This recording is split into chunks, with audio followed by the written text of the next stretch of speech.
Is it really weird for your teen? Does your daughter, your son, really not like asking the teachers questions? If you said yes to any of those questions, definitely let me know down below, mamas. Let me know why your teen doesn't like to self-advocate. Because I gotta tell you, as a study skills tutor, I hear it from so many mamas that their kids don't like raising their hands in class. They don't like going before or after school. They do not want that teacher to know they're struggling. So we're going to talk about it today, mamas. We're going to talk about what those tips are to really help your teen self-advocate, to really want to ask for help, to not say it's awkward, to not basically refuse to get the help that he or she knows, your daughter, your son, knows that he needs to be successful in that class. Now, before we start diving into these tips, do know I'm hosting an amazing event next week called Fall into High School and Beyond. And we're talking self-advocacy here today, but we're also going to be talking about it at the event. So if you want even more amazing goodies, you're going to want to click that link in the description after the video. All right, mamas, let's talk about self-advocacy here. There are so many tips, so many strategies I teach teens in my Love to Learn Study Skills program. The point I want to make today, the thing that I want you to know, is that how your teen self-advocates is going to be based on interest and on learning style.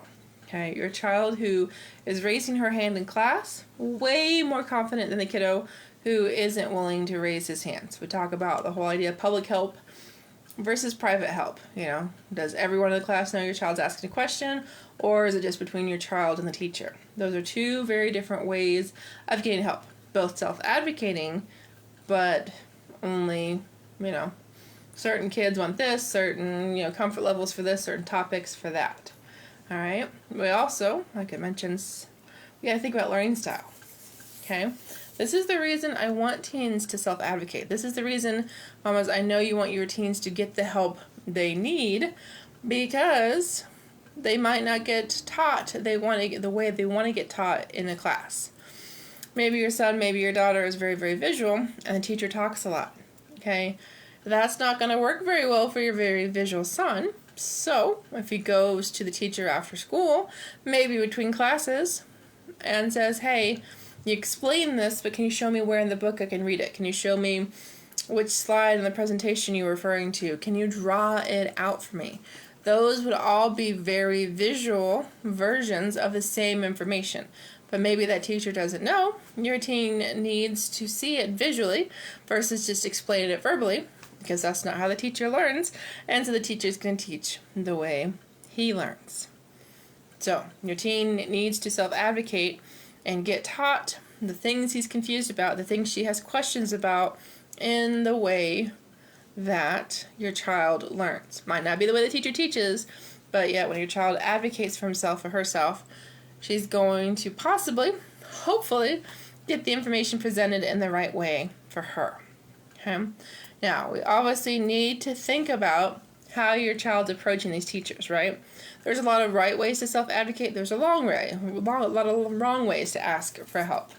So no matter if you've got a middle schooler, high schooler, or college kiddo, I want you to stick with me, because we're going to talk about more of the how to self-advocate, more about what we do when that teacher maybe doesn't seem very approachable. Maybe when your child just thinks, this is really awkward, I don't want to do this. Got some strategies for you. Before I do, thanks so much for watching here on Facebook. I'm Jessica Coulter, CEO and founder of Ace Cookie Tutoring. You'll see this video over on my YouTube channel very soon.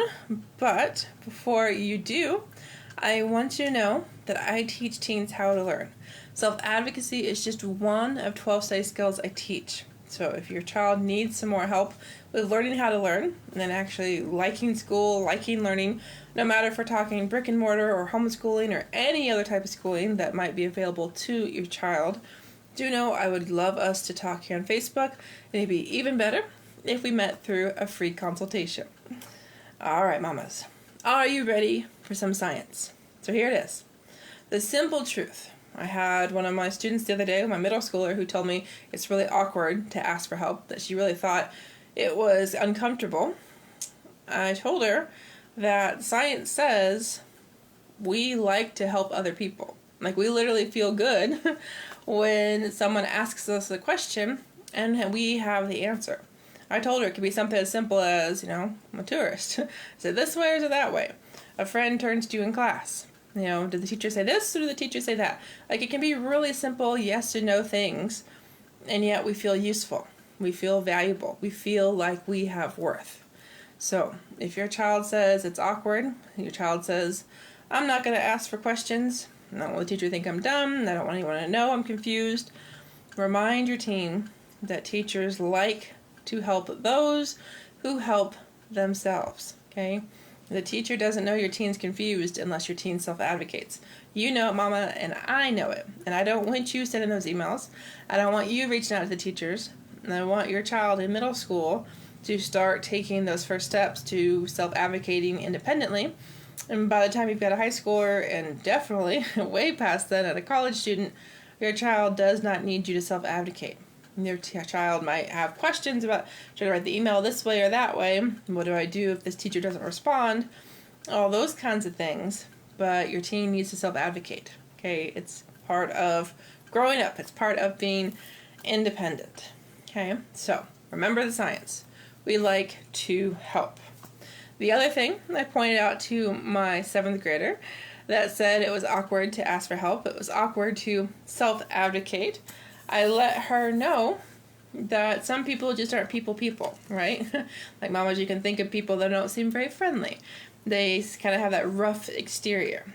Well, what I challenged this particular tween to do is think about her confidence and think about what was in it for her to ask for help.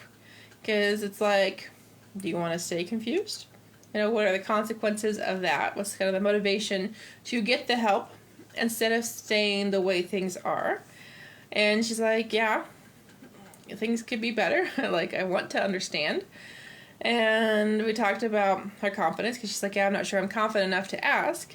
But I let her know that there are people that kind of have a mask, right? They seem to be a certain way until you approach them, until you talk to them, until they really find out you're a person, and until you treat them like a person too. So mamas, do know self-advocacy is possible. Your child just has to know, hey, I can't call that teacher by his first name. Hey, I can't blame that teacher. Hey, I can't, say there's nothing on my end here that I could have done to understand better. Your child then still has to know, go to the teacher, ask those questions, figure out how I need that information presented so it makes sense, and figure out that teacher schedule.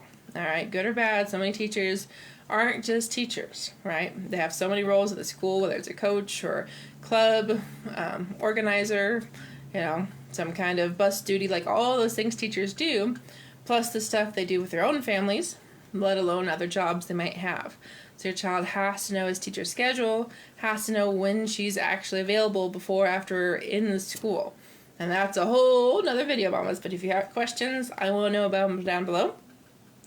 And I'd love to know how often your child does advocate, because if you've got questions, I'd love to do a part 2 of this video and really make sure your teen knows what to do the next time he needs to advocate. Make sure she knows, okay, this is the question, this is what I've done, now what do I do? I'd love to answer those questions. Mamas, if you've got more questions about self-advocacy, remember, check out my event, Fall into High School and Beyond. It's happening next week. It's totally free, 30 speakers, 7 days. So if you want to learn from parenting and learning experts to help you and your teen have an awesome back-to-school season, then you've got to grab your free ticket at the description below so you don't miss out. Thanks for listening, mamas. Have a good night. We'll talk soon.